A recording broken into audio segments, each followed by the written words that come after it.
That moment of suspense while we're waiting for the thumbs up from the...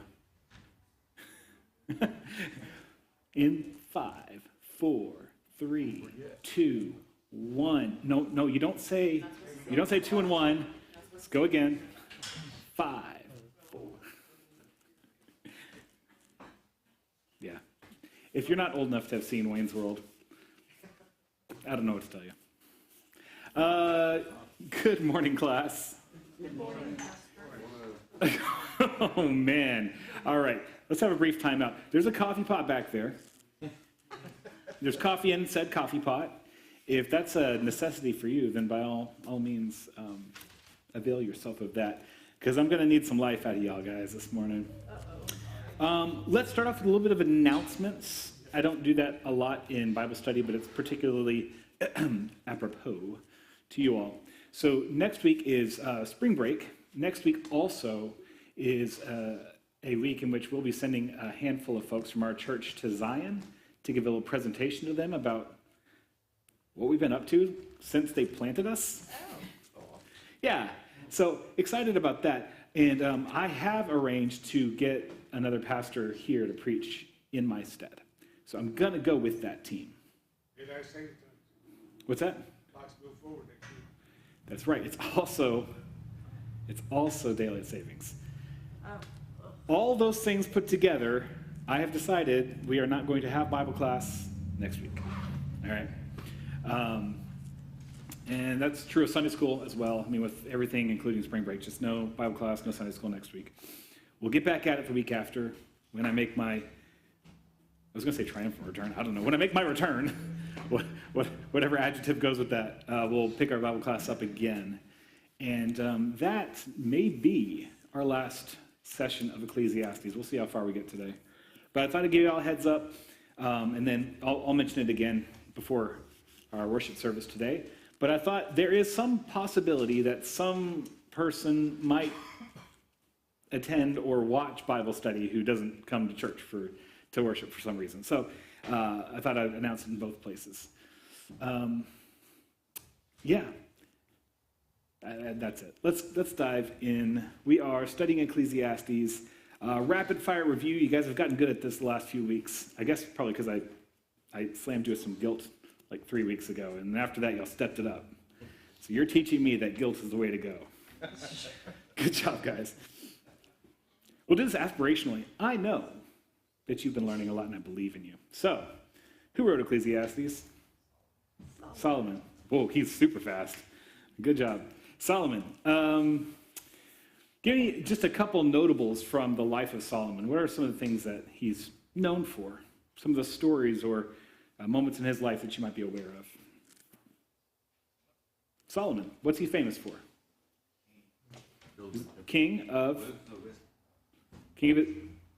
Israel. He's known for his, y'all shout it out again? Wisdom. A wisdom which he got because he attended many universities and amassed many degrees, right? Right. Now, where did that wisdom come from? Other kings that might have ruled. Why did God give him wisdom? He asked for it. Yeah. He recognized his need for wisdom if he was going to be a good and successful king for Israel. Remind me again, and this was outside of our Ecclesiastes study, so this is for bonus credit. You get 5 points on the final exam if you can tell me this.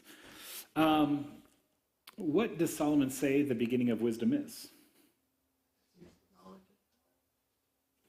What's that? Not in Ecclesiastes, in Proverbs.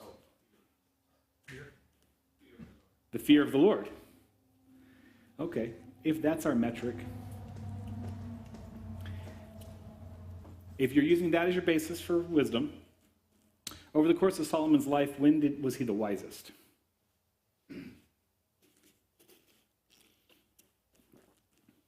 Before he married. Before he married 700 women? Yes. Towards the end? Maybe. My contention with you all is that he had his highest reverence and dependence on God at the beginning when he prayed that prayer for wisdom.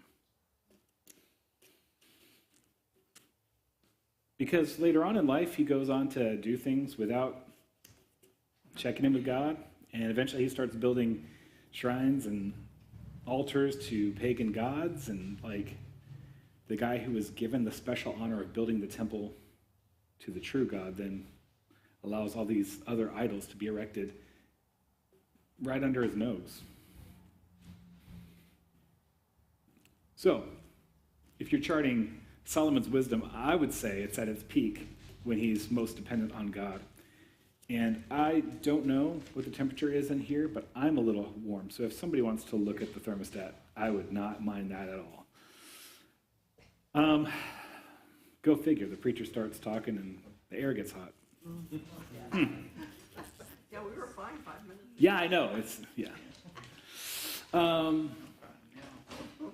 So Solomon has this career as a king, and he is successful from all worldly measures, right? He is wealthy. He rules over a time of peace. He is famous for his discernment in meting out justice in his court, right?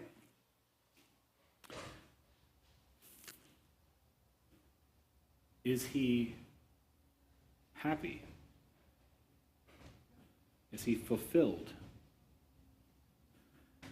And what's interesting is, he's not. And what's interesting about that is, he spends a lot of his adult life trying to find happiness and fulfillment. And everywhere he looks, he doesn't find it. He thinks maybe if he can become wise. But God's already given him wisdom. Right? But he seeks wisdom, and he finds that it's mostly worthless. I'd rather be wise than a fool, but both people die in the end, right? He seeks out wealth, but there's no joy to be found there. Not really. Have you ever found yourself recreationally shopping? Yeah. Just, you don't need something, but you're on Amazon or you're at the... Yeah. Amazon's business model, right? Yeah. And a lot of times we're doing that because, you get that little hit of dopamine whenever you get the new thing. Y'all know I'm a big nerd. Y'all already know that, hopefully. But you might not know how nerdy. Part of my sphere of interest is board games as a hobby. And I'm not just talking about, like, Monopoly and Yahtzee. I'm talking about, like, the things that people go to board game stores to buy, right? And I had read that there was a study, maybe it's just a survey, but for board game owners, their peak happiness with the board game is before they open it. They might love the game, but it's like the excitement of what could be in the box, and so sometimes we get into these cycles of trying to acquire, to feel that again, I've caught myself that way sometimes, looking at like guitar gear and stuff, like, oh man, it sure would be nice to get that new thing. And when it arrives, it does. It feels good. It's exciting. How long does that last? Right? Dessert. Dessert's great. Except when it's in the past tense, right? When you've already deserted, the joy deserts you, right? It's like, I'm sorry, that's... So he seeks wealth, he seeks pleasure, right? All kinds. He tries even philanthropy, right? He builds gardens and whatever, stuff that leaves a legacy behind. But in the end, he's like, but still, I'll leave it all behind, and it's not really worth anything, and I'm miserable now. So this book of Ecclesiastes that we're reading comes toward the end of Solomon's life. And I think, we receive it as a book of wisdom. But what I think we're actually reading is a book of internal wrestling. Right? Because if you listen to what Solomon's saying, sometimes he's up, and sometimes he's down. And sometimes he says to say things that sort of like conflict each other. And I think that the way to interpret that is to understand that sometimes his perspective is worldly. Sometimes his perspective is only viewing everything, what's the phrase he uses? Under the sun. You're at 10 bonus points on the final exam at this point. You're doing good. Yeah, he looks at everything under the sun. And the moments when he has relief, the moments when he has any hope, what does he do? He looks up. There's stuff in here about how to be successful, like in the king's court, how to be successful in business, how to be successful, whatever. That stuff's in here. But there's really no hope in those things. They're facts, like here's how the world works. The only actual hope that we get is when he lifts his eyes above the sun. So, and I'm setting that up especially because I'm going to read some words here that are going to make me very uncomfortable to say out loud. But we're going to do it because it's here, and you can't skip and pick the parts of the Bible you like. So, we are in chapter 10, but nearly the end of it. We got almost to the end. I believe we got all the way through verse 18. I'm going to back up a little bit, so we'll get a running start, okay? Let's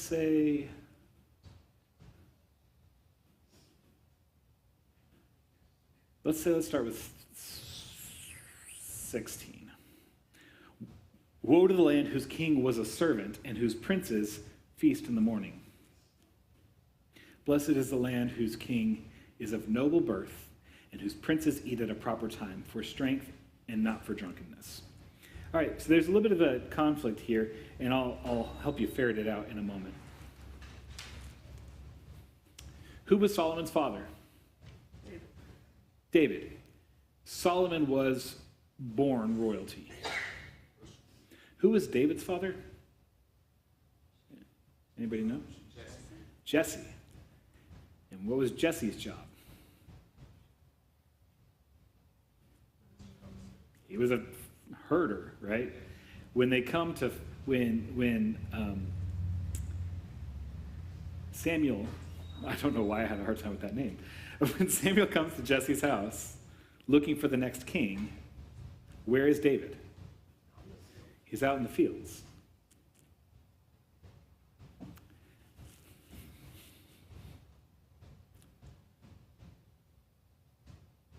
Has Solomon thought this through? I think there's more to the statement. I don't think it's a single whatever statement. But so David, he wasn't a slave, strictly speaking, right? But he also wasn't royalty. You know, when he was anointed, he was of the humblest, station that there is. Was David a good king? Yeah? What made David a good king?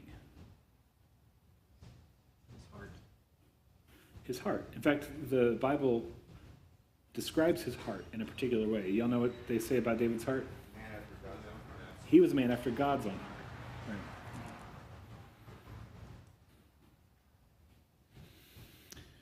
Now, I don't believe that David and his sons,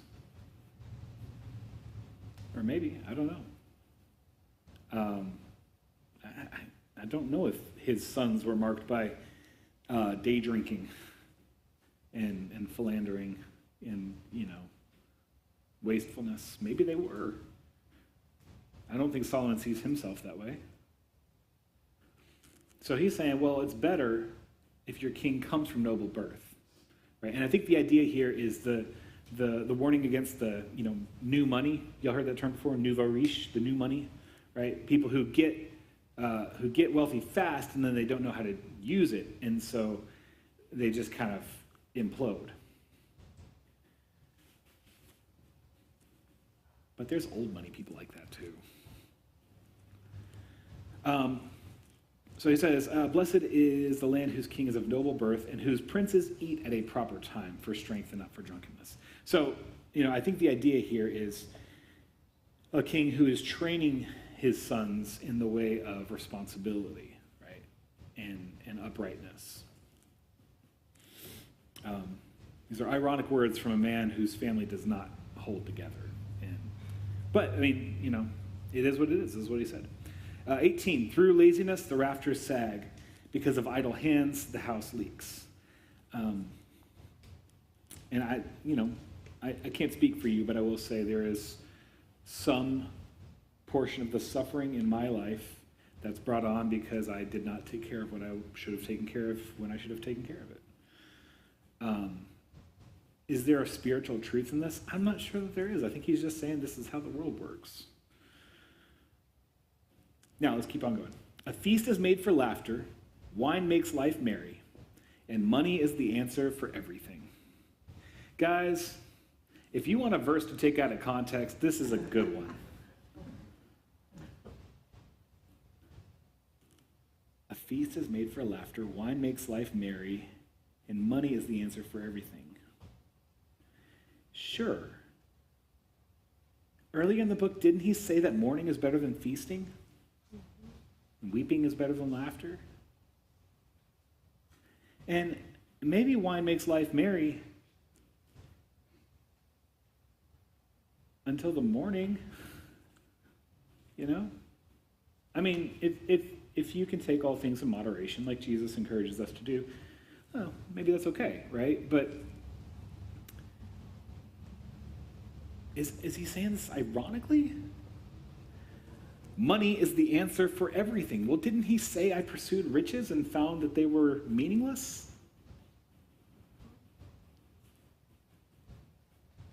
That's what I'm saying. I think Solomon's really struggling and conflicted. However, if your perspective is, you live, you die, it's done. Who was the poet who said to suck the marrow out of life? Right? Come on, you saw Dead Poet Society.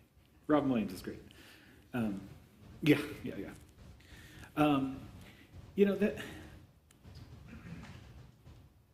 I understand this, right? If your perspective is a temporal, worldly perspective, if you think nothing actually matters, well, then what should you do? Your choice is sink into despair because nothing matters, or just indulge yourself with distraction until you die, and then it's over. Right? But is that the proper perspective?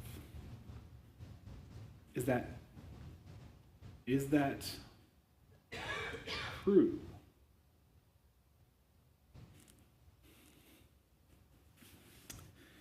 Let's keep going. Verse 20. Do not revile the king even in your thoughts, or curse the rich in your bedroom, because a bird in the sky may carry your words, and a bird on the wing may report what you say. Now, I don't think that Solomon was struggling with rogue macaws or whatever, like parrots listening in and but he is saying, you never know who's listening. Be careful what you say. You never know who's listening. Even in the privacy of your own bedroom.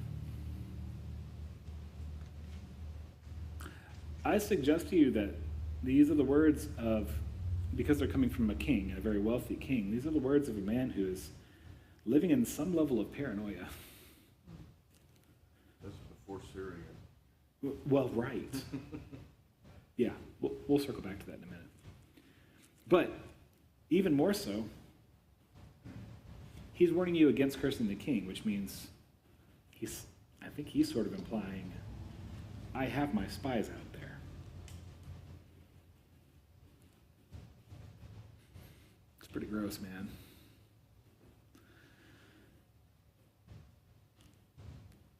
Are these words true even for today? Yeah, I think so.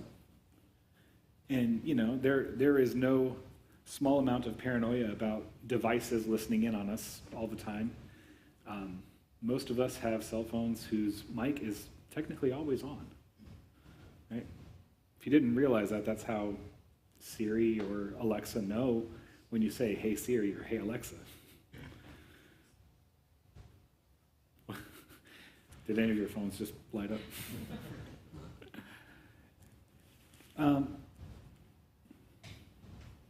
But there would be a better perspective on this, I think. Which is to say, guard your thoughts and guard your words, even in the privacy of your own heart and mind. Because God hears all of those things. Whose opinion you should care about a whole lot more, you know? All right, let's keep moving, because we've only got like one or two verses in so far. All right. Invest in many ventures. That's the title here we got. Ship your grain across the sea. After many days, you will receive a return. Invest in 7 ventures, yes, in 8. You do not know what disaster may come upon the land.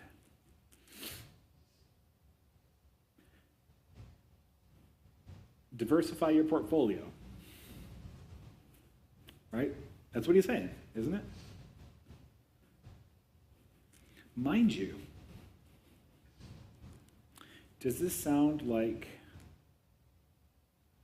is there worldly wisdom in this? I think there is, right? However,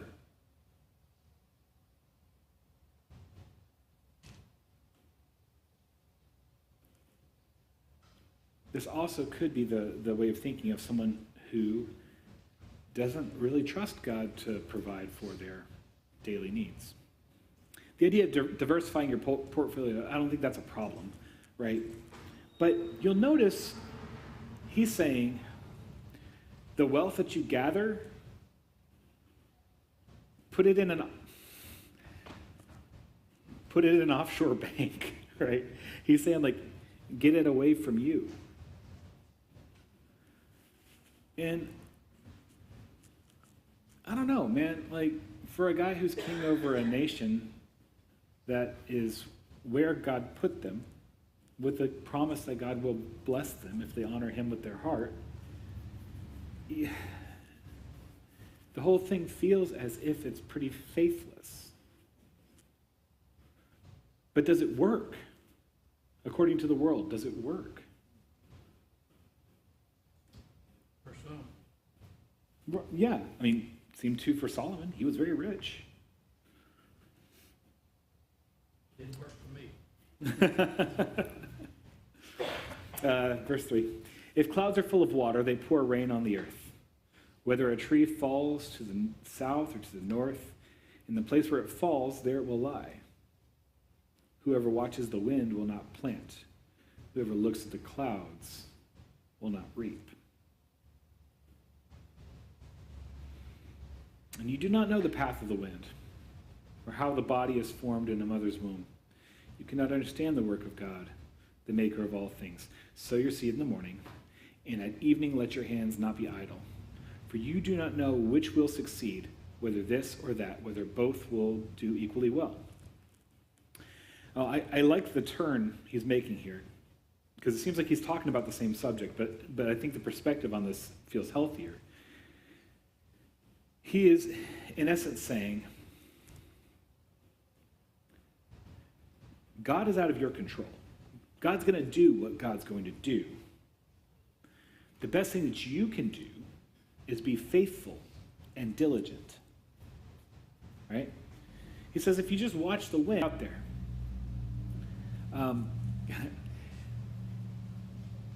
there's a, yeah, we'll leave that alone.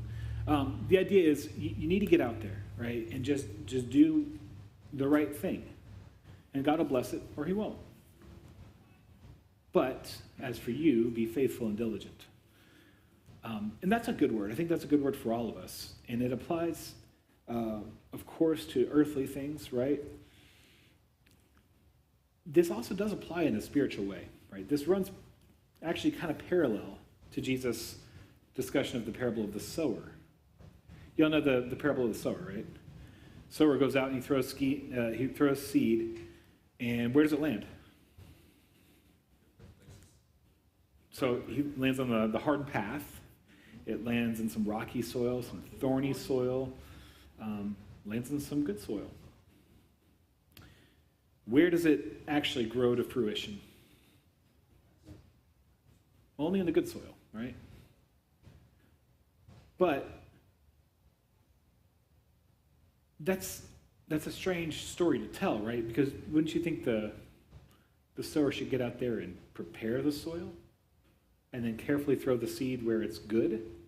But in the parable, Jesus doesn't outline the sower like that.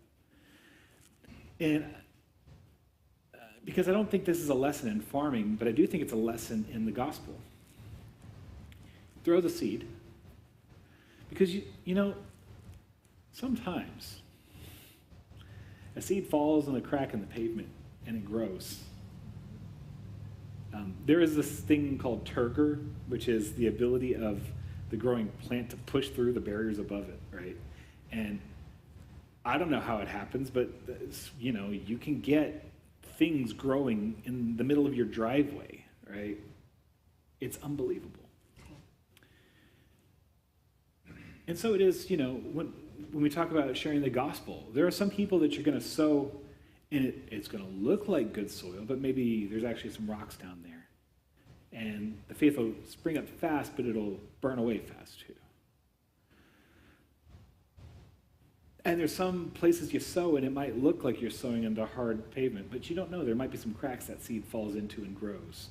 And from a farmer's perspective, that's not a great return, but from a kingdom of heaven perspective, man, it's worth it. But in all that sowing, you have no control over if it grows or how it grows. Right? Your job is just to sow and trust. Is that what Solomon's saying? No. But does the same wisdom apply? Yeah, I think it does. Be diligent, do the work, and then entrust the results to God. All right. Verse 7. Light is sweet, and it pleases the eyes to see the sun. Don't look at the sun directly. We have an eclipse coming up pretty soon. Get some glasses or do the little pinhole thing. Come on. But you get it. Light is sweet. It pleases the eyes to see the sun. However many years anyone may live, let them enjoy them all. But let them remember the days of darkness, for there will be many. Everything to come is meaningless. Solomon, how about a roller coaster with you, buddy?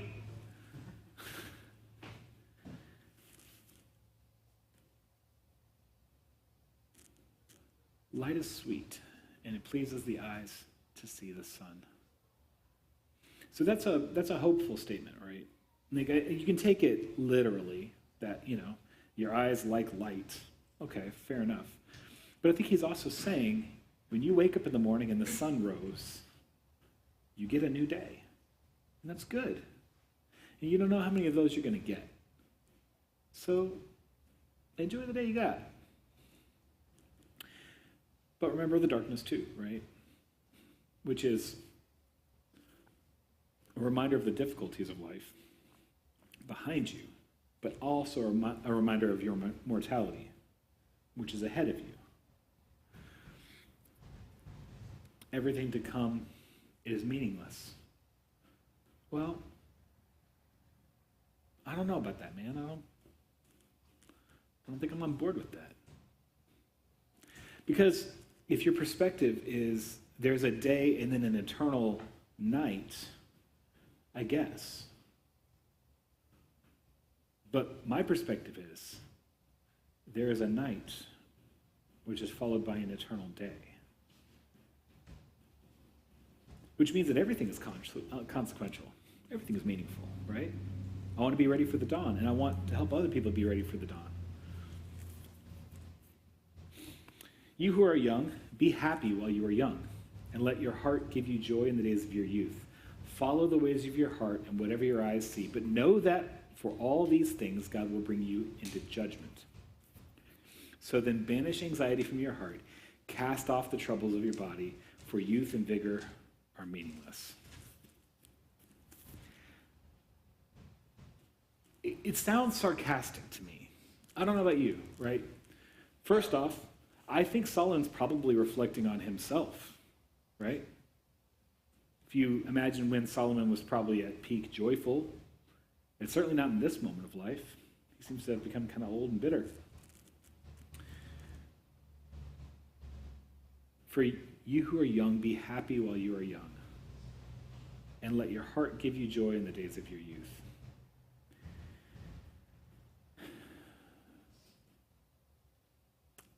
Follow the ways of your heart and whatever your eyes see, but know that for all these things, God will bring you into judgment. But what if, Solomon, what if what your heart delights in is God?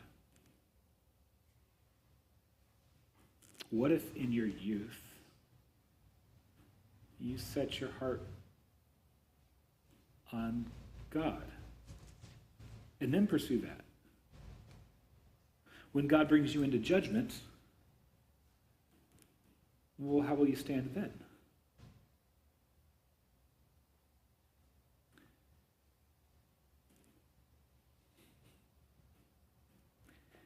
So when I read verse 10, he says, so then banish anxiety from your heart and cast off the troubles of your body, for youth and vigor are meaningless. I mean, it seems as if he's saying, go be reckless and wild while you're young, and people want to be reckless and wild with you. But it'll catch up to you, and then you die. And there are lots of people who are living in this world today who kind of think like that. Like, I'm going to get in all the fun while I can. Because better that than growing old and never having done all of those things.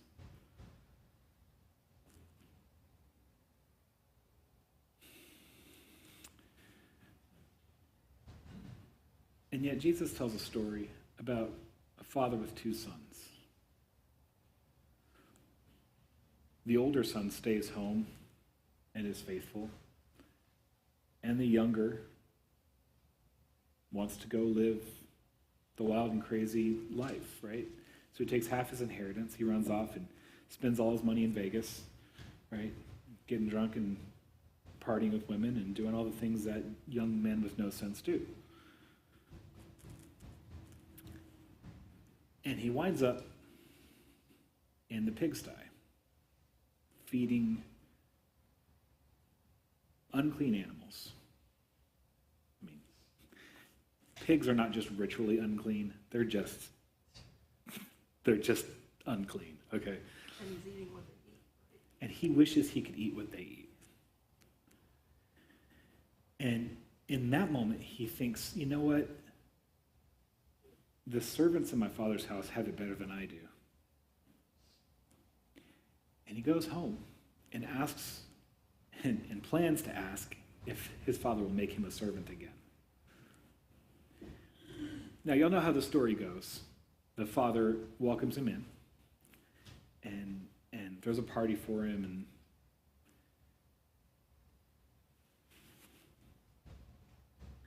But do you think that son who ran off and did all that stuff and came back, do you think he wishes, if he could do it over, that he would do it again? Or do you think if he had the chance to do it over, he would do it differently?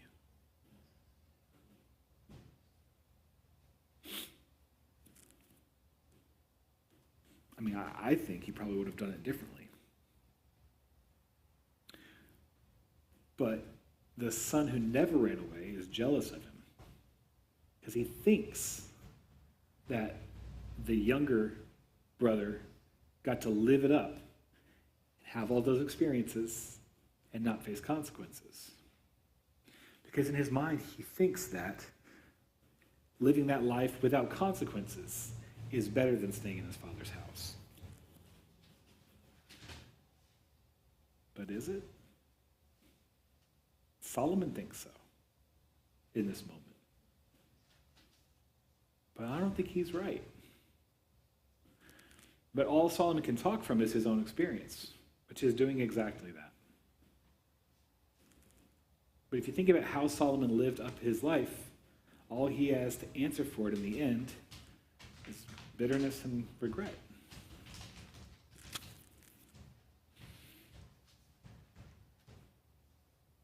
Oh, there's no way. Is it possible? Are we going to do this today? So this kind of like, there's also like judgment in the middle of it. So it doesn't really all come at the end, it will come in the middle. Like you're going to have broken relationships. Yeah. Yeah, I mean, a lot of people think about the judgment for their sins coming when they die. That is true. But that's also thinking too narrowly about the consequences of sin. Right? Let's take some easy ones. If you murder someone and get away with it, will you only face the consequences of that when you die? Because God knows? No. Forever you are broken in a way that you weren't previously. Right? You will always carry that scar on you, and you are forever changed by it. This is the way it is with all sin. There are consequences baked into it, even if you don't recognize them, and far ahead of the final judgment. Right? This, by the way, I want to assure you, is part of the reason that as Christians we live in a cycle of repentance and forgiveness, because it's not just about what happens when you die. It's about right now as well. God wants to take the guilt and shame off of your shoulders. He wants to restore his relationship with you. And part of repentance is going to the person you've wronged, making amends. And that isn't about whether or not you get into heaven. It's about the relationship that you'll have here on earth, right? Both things. We got it. We're going to do it. We're going to go. Chapter 12. Buckle up, ladies and gentlemen. Remember the days of your Creator and the days of your youth before the days of trouble come and the years approach when you will say, I find no pleasure in them. Before the sun and the light and the moon and the stars grow dark and the clouds return after the rain, when the keepers of the house tremble, when the strong men stoop, when the grinders cease because they are few, and those looking through the windows grow dim, when the doors to the street are closed and the sound of grinding fades, when people rise up at the sound of birds, but all their songs grow faint. When people are afraid of heights and of dangers in the streets, when the almond tree blossoms and the grasshopper drags itself along and the desire no longer is stirred, then people go to their eternal home and mourners go about the streets.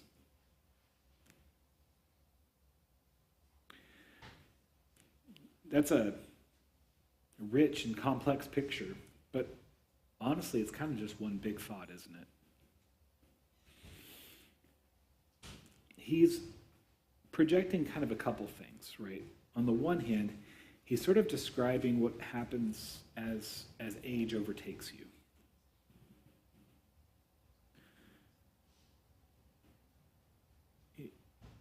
You know, sometimes it's just hard to get up out of bed.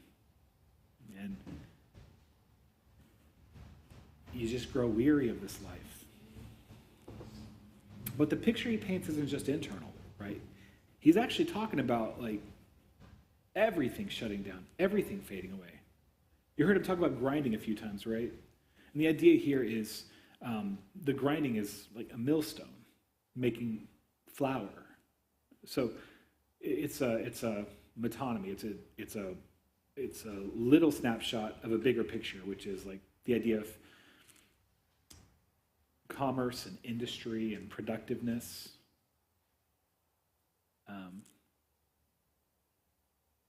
We're probably a little bit, we probably don't think this way as much in our modern world.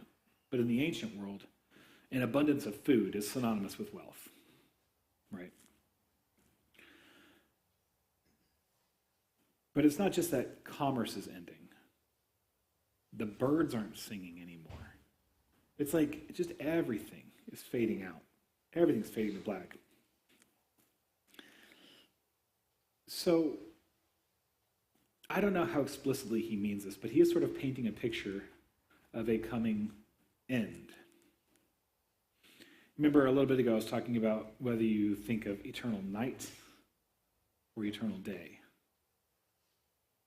And so he is at the end of his life kind of approaching that perspective that night's coming, that there will be no end to. But what he says is, remember your Creator in the days of your youth, before the days of trouble come. And I think this is advice to the young man, right? You've got all that potential ahead of you. So, remember, hold fast in your mind that it's all from the hand of God. But I sort of wonder if this isn't like, at the close of my life, I am trying to remember what it was like with God when I was young. Do you ever reminisce about that? You ever reminisce about the days when your faith was new and life seemed kind of simple? I find that a lot of times the most passionate of evangelists are new Christians, right? Because they're full of the Holy Spirit, they're full of excitement, they've had this change in their life, and they just run around bashing everybody with it, right? In love, maybe, but, without maybe some of the care or nuance that somebody who's been in the faith for a while has. But there is something beautiful and pure about that springtime of your relationship with God, too. And it's easy to reminisce about that. And if you're having a hard time understanding this, maybe a parallel is, it's nice sometimes to think back to the days of courtship with my wife, or the day of our wedding, I think we love each other more than we ever have, but there was something very sweet about those early days, right? Let's keep going. Verse 6. Remember him before the silver cord is severed and the golden bowl is broken, before the pitcher is shattered at the spring and the wheel broken at the well, and the dust returns to the ground it came from, and the spirit returns to God who gave it. And this is a pretty spot-on metaphor for what? What is he talking about? When does the dust return to the ground and the spirit to God?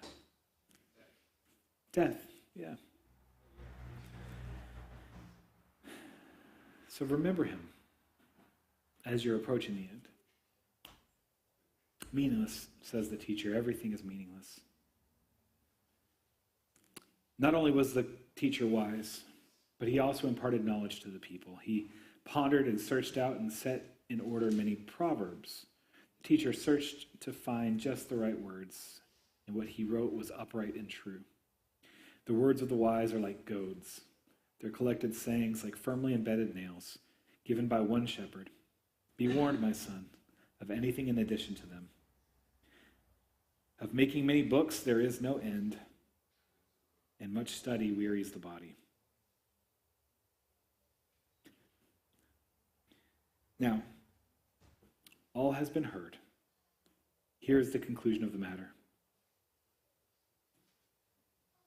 Fear God and keep his commandments, for this is the duty of all mankind. For God will bring every deed into judgment, including every hidden thing, whether it is good or evil. So, after Solomon's wild ride through this life, his meteoric rise to the top of basically every arena he was in. Wisest, richest, most famous, most powerful, most indulgent. After all of that stuff, and thinking about how to equip the next generation facing this world, in the end he says, what you already know. This world will pass away. And if your whole heart is invested in what this world has to offer, you'll find that it's all meaningless. But here's what you should do. Fear God and obey his commandments. Because in the end, what he thinks is what matters the most. I so desperately want to sit with Solomon and talk to him about Jesus. I feel like his burdens could be lifted considerably. But there it is. That's Ecclesiastes in a nutshell. And, like I said, I chose this book. I'll wrap up with this. I chose this book because I think that what's going on inside of Solomon is going inside of a lot of people today. And, as somebody who has life with Christ, maybe you don't wrestle with this stuff in the same way. And maybe some of the hard-won wisdom for Solomon is stuff you already knew. But if so, then maybe you hadn't spent much time thinking about what it's like for people who don't have that. So, there we go. That's our trip through Ecclesiastes. Whenever you feel struggling and... I'm a hospice chaplain, so even though I'm a Christian, I actually like wrestling with people. Yeah. As a hospice chaplain, you see a lot. Yeah. Because that's how life is. You see these people who are like really worked a lot in their life and now they're Yep. Russell. I think that last verse with Gene, we all think about that a lot because we think about, bad things that happen and we want justice for that. And we also think about things that people do that are good that aren't recognized. And I think we just keep hoping that it all balances out. That someday all the justice and all the judgment comes. I think we worry about that a lot. Yeah, and we would generally like to see that justice happen in this world and in our lifetime. But actually, Jesus says a lot of times you won't, and it might be even better, right? Because if you are repaid for your good in this world, then your reward won't last beyond this world. Man, I don't have time to dive into that. Russell, meh. It's cool. That teaching will come up another place and another time. But yeah, so in a nutshell, Solomon says, if you keep your eyes on only what's under the sun, there's really no hope to be found there.